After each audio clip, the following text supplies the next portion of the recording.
La necesidad o el concepto de cerrar o proteger un abrigo rocoso, de levantar un muro simple de piedra o un montículo de piedra, estuvo siempre entre las acciones posibles del hombre desde los primeros tiempos de los cazadores-recolectores. Existen ejemplos en el noreste argentino de modificaciones de los suelos originales de cuevas y aleros para generar situaciones de vivienda más confortables. Los primeros pobladores de la región andina fueron cazadores-recolectores. Estos grupos, como vivían justamente de la caza y de la recolección de frutos silvestres, raíces, huevos de aves y otros productos, necesitaban desplazarse para poder interceptar los recursos en el momento en que estaban disponibles. Este modo de vida móvil se califica como nómade, pero es importante entender lo que es un movimiento sumamente bien organizado. No es que los cazadores anduvieron dando vuelta al azar por el paisaje, sino que es un movimiento donde el territorio está finamente cronometrado en función de la estacionalidad de los recursos. Pero el requerimiento del movimiento frecuente llevó a que estos pueblos no invirtieran mucho en muchos bienes, porque tenían que básicamente tener lo que pudieran llevar consigo.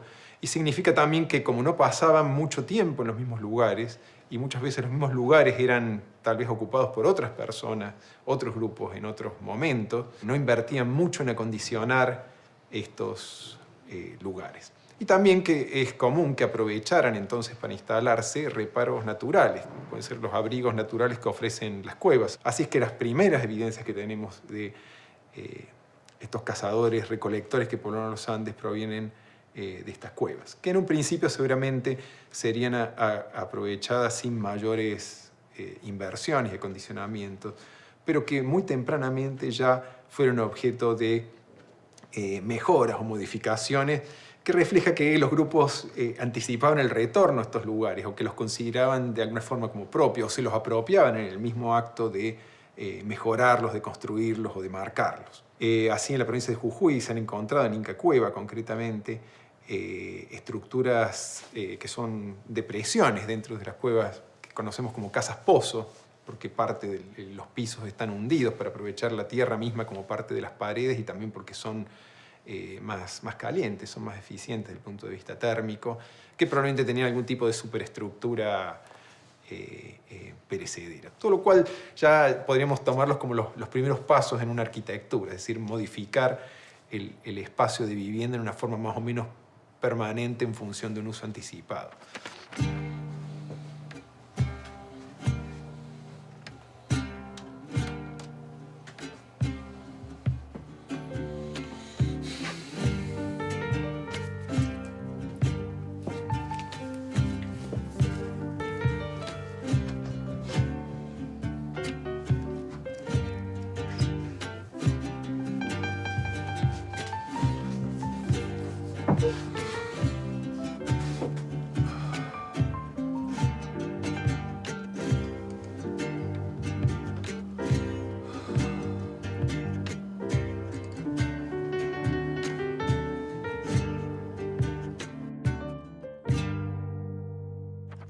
través del tiempo, esa paulatina reducción de la movilidad en estos grupos cazadores-recolectores, o bien el retorno previsto a ciertos sitios, o, por otro lado, la necesidad posterior de asentamientos de tipo permanente, fueron las condiciones iniciales que llevaron a la construcción de esos reparos o hábitats más complejos.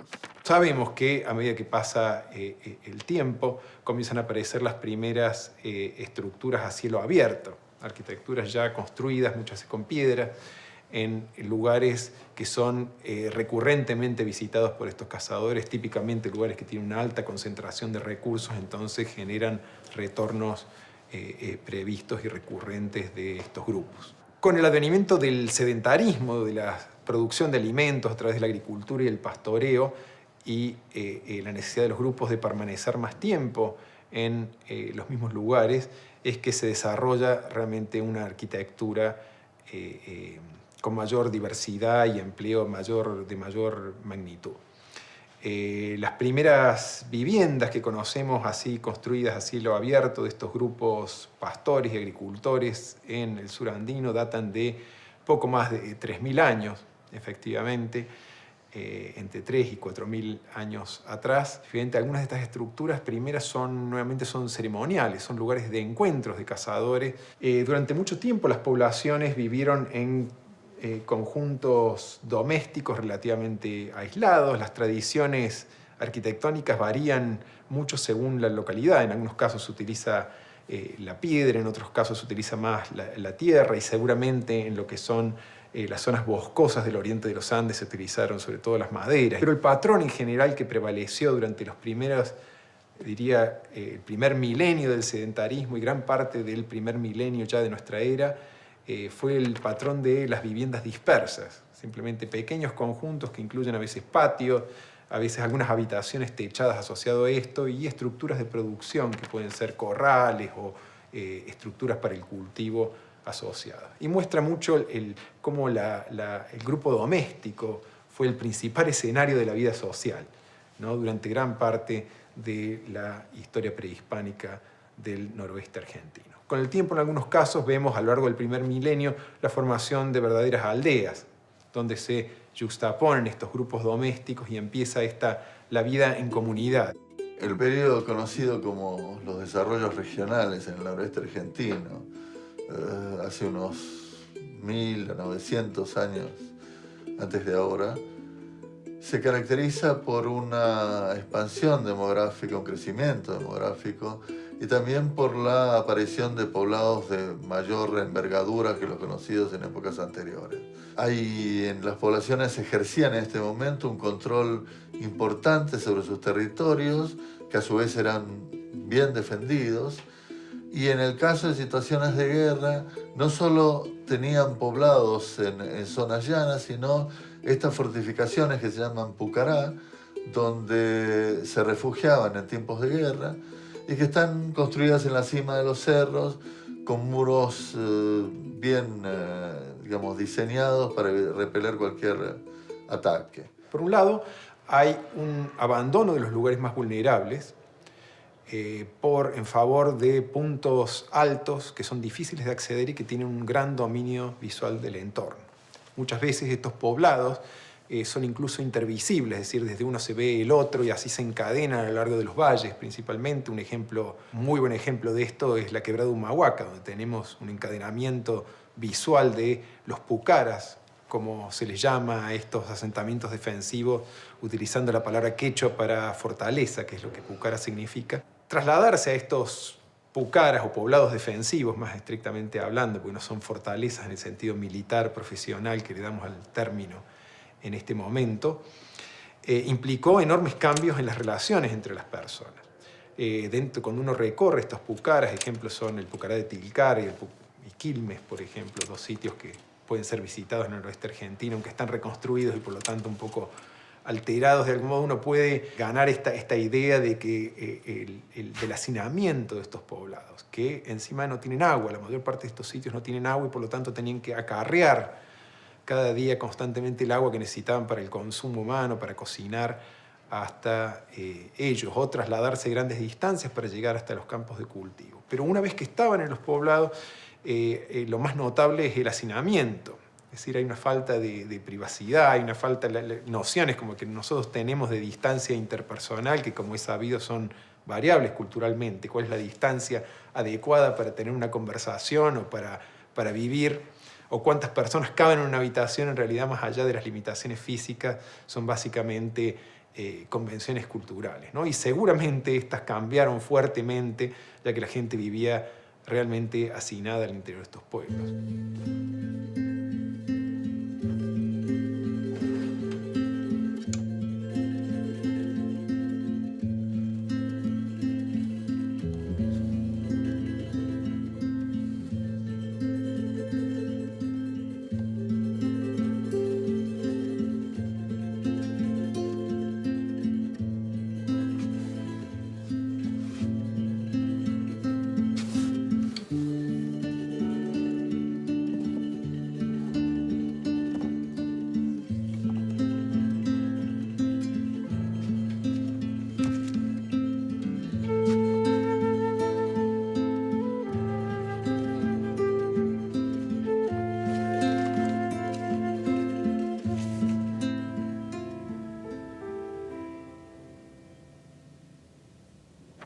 Cuando se habla de arqueología monumental, la monumentalidad se refiere a dos conceptos fundamentales. Uno, obviamente, vinculado al tamaño, grandeza de sitios, y otro que tiene que ver con la rememorización de lugares.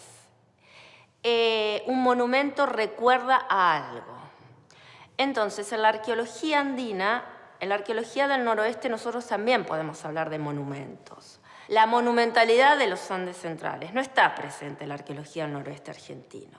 Cuando uno compara la arqueología de Perú con la arqueología de los Andes, uno ve que la monumentalidad es mucho menor. Desde ese punto de vista, monumentos, ¿qué son los monumentos? En Perú, un monumento típico, bueno, Machu Picchu, para los incas. Y anteriores, un sitio que actualmente se está publicando mucho, que se está hablando mucho, que es Caral, un sitio en un valle costero, en el Valle de Supe, a 300 metros de altura, en una zona desértica, como son el típico paisaje de desierto de los valles, con una arquitectura realmente monumental, y lo interesante es una cronología, es decir, una antigüedad de casi 3.000 años antes de Cristo, con una serie de lo que se denominan pirámides, 18 pirámides, pero no es el único sitio con estas características, patios hundidos, etc.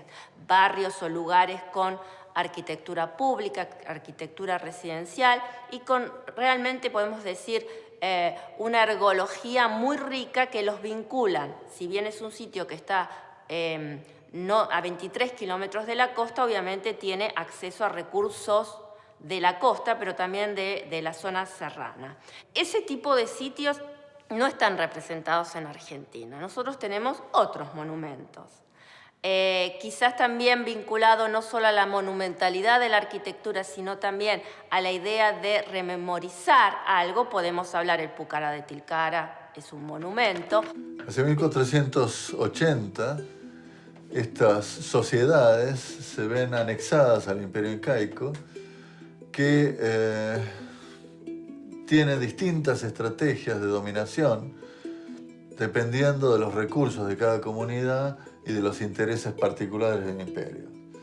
Las características de la arquitectura incaica es, digamos, a grano grueso, la planificación. Es una planificación ortogonal, muy geométrica, con recintos de forma cuadrangular, ángulos rectos.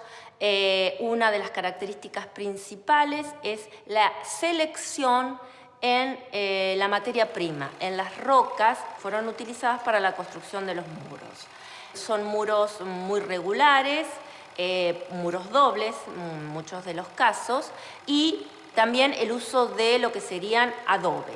Y hay ciertas estructuras que, además de tener una descripción arquitectónica, tienen una funcionalidad. para el imperio, habría tenido una funcionalidad.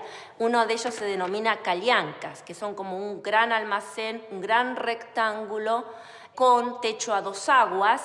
Otra de las características de los sitios incaicos es la presencia de una pirámide truncada, vamos a llamarla. Es una estructura piramidal que se denomina ushnu. Muchas veces están ubicados en el centro de estas grandes plazas, otras veces en alguno de sus costados, con escalinatas o con rampas de acceso. Otra de las, digamos, rasgos muy importantes es la vialidad inca. El famoso camino incaico, el Capac Ñan, que ha sido recientemente nombrado Patrimonio de la Humanidad por la UNESCO. Y lo interesante es que muchos de estos caminos incaicos están construidos sobre caminos preexistentes. Muchas veces son caminos que están empedrados, otras veces tienen muros de contención cuando van por lugares de cornisa. En otros lugares directamente no existe ningún rasgo a simple vista arquitectónico, sí son líneas en el terreno muy geométricas. Es decir, los incas hicieron uso de muchos elementos arquitectónicos de las sociedades preexistentes. ¿Cómo se expresaba este dominio inca a través de la arquitectura en el caso del noroeste argentino? Tomemos 2 ejemplos. El de los santuarios de altura, es decir, estas construcciones donde en la altura de los cerros, donde los incas llevaban a enterrar ciertos chicos, algunos de la realeza incaica con otros de las jefaturas locales. Y otro ejemplo que es las construcciones que los incas hacían destruyendo otras anteriores, en el caso de los pucará o los pueblos viejos del caso de la quebrada Humahuaca, por ejemplo. En ambos casos el dominio se expresaba porque los incas estaban allí en la altura o aquí abajo mostrando su presencia y de alguna forma generando una herramienta de control hacia las poblaciones anexadas. Entonces quedamos así, Silvita. El 25 entramos nosotros y el 29 largás con la muestra. Listo, bueno, gracias. Después te firmo eso yo del pedido oficial. Chau. Bueno, el asunto que entramos del 25 a la muestra como para armarla y el 29 habría que largar. Tenemos esos 3 días de margen y eso. ¿Cómo fue lo tuyo, los amarillos? Yo pensaba esto, mirá, tenemos las 4 etapas de esas constructivas, sí, donde hay 2 más importantes. Que tenemos este primer momento todo techado y después un segundo momento más complejo con diferentes áreas de actividad.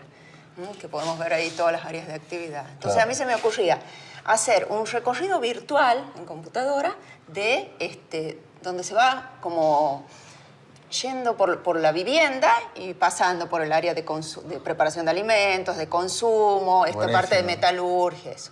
Buenísimo. Eso como más como para adultos. Y para los chicos, volver a esto, al tema de las etapas constructivas y que armen como un rompecabezas.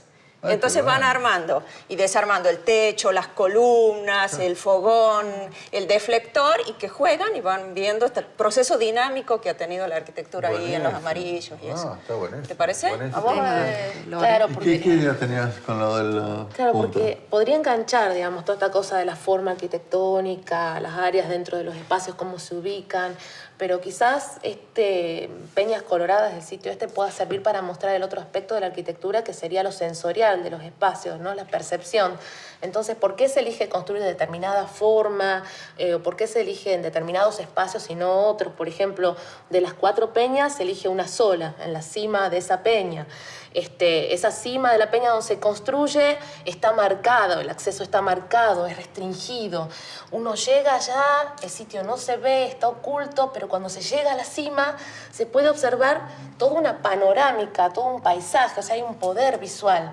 Entonces eso en el museo se podría mostrar, o sea, con un fotomontaje como pero con biombos.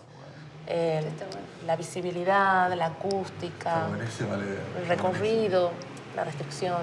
Sí. ¿Te parece, Consti? A mí me parece que sí, porque es algo así que llega... Y yo con lo viejo teníamos esta cosa de la casa Pozo de PP4 que ocupa esta, entonces mi idea era como un perfil de este tipo, ¿no?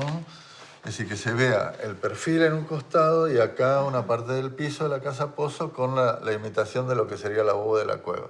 Ajá. Entonces, en el perfil se verían las capas que la gente cortó, esta de acá, la amarilla, digamos, en la ubicación del fogón sobre el piso de roca, etcétera, y los grabados que quedaron tapados después en la nueva, sí, con las nuevas ocupaciones y quedan tapados allí.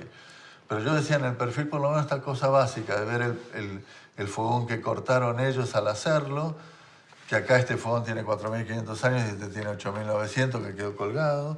Ese tipo de cosas, ¿no? Como para que la gente se dé cuenta de lo que implica la casa pozo y la transformación que implicó en la estratigrafía del sitio. Sí, ¿no? y también la importancia de excavar así, en detalle, para poder llegar a eso, Sí, ¿no? bueno. Pero Me bueno, parece que ahí sí. estaríamos entonces. Creo que son 3 ideas que pueden funcionar. Yo creo que sí. Sí. Trabajemos más sobre eso y adelante. La arquitectura incaica en el noroeste argentino y el sur andino en general no tiene la fineza de trabajo que ha hecho famosos a los incas por las obras en el Cusco. Acá en el sur la arquitectura es de menor calidad, si se quiere, menor sofisticación tecnológica, pero muchas veces sigue los mismos trazados, de algún modo de algún modo reflejan una misma institucionalidad o formas de relación entre las personas a las que se encuentran en el Cusco o en la zona nuclear del Imperio Incaico. La conquista inca a principios del siglo XV introdujo cambios en todos los aspectos de la vida y también en la arquitectura. Por una parte, se introdujeron nuevos tipos de sitios, nuevas instalaciones arquitectónicas que no existían con anterioridad.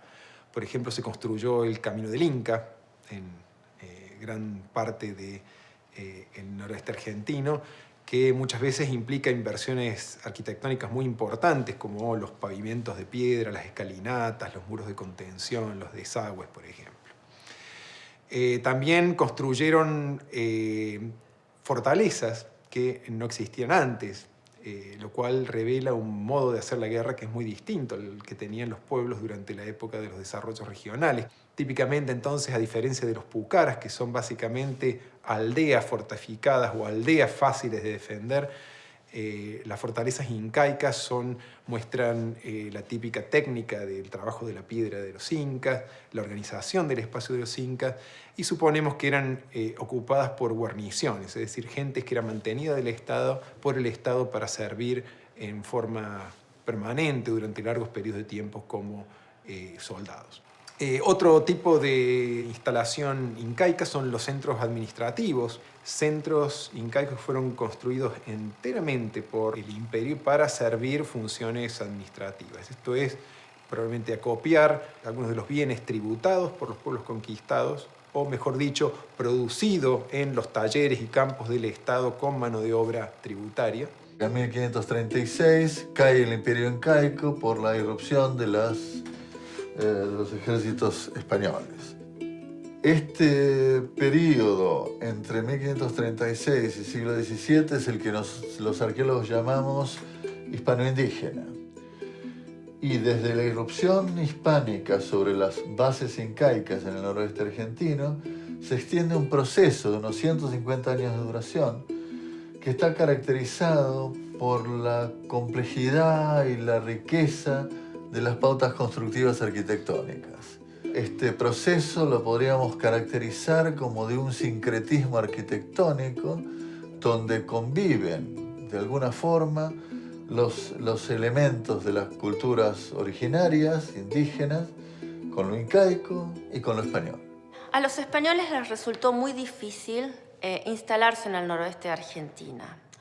Desde la arqueología lo que podemos aportar a este momento es un registro de algunos sitios que están vinculados o que tienen elementos de lo que sería la colonia temprana, pero en general podemos decir que hay una continuidad en el uso de los espacios habitacionales del periodo de desarrollos regionales hasta la colonia. Con la economía española lo que cambian es esta disociación en cuanto a la arquitectura y a los asentamientos. Es decir, que ya no, los conglomerados quizás ya son abandonados y lo que comienzan a aparecer son los puestos. o pequeños agrupamientos de recintos que están respondiendo a una economía que no es propia. ¿Qué es lo que se mantiene de la arquitectura? Podemos decir que comienza desde un formativo hasta el incaico en la actualidad. Y en la actualidad lo que predomina es el uso de la tapia, el uso del adobe como elemento fundamental y que basamentos de piedra, que muchas casas actuales todavía lo siguen construyendo.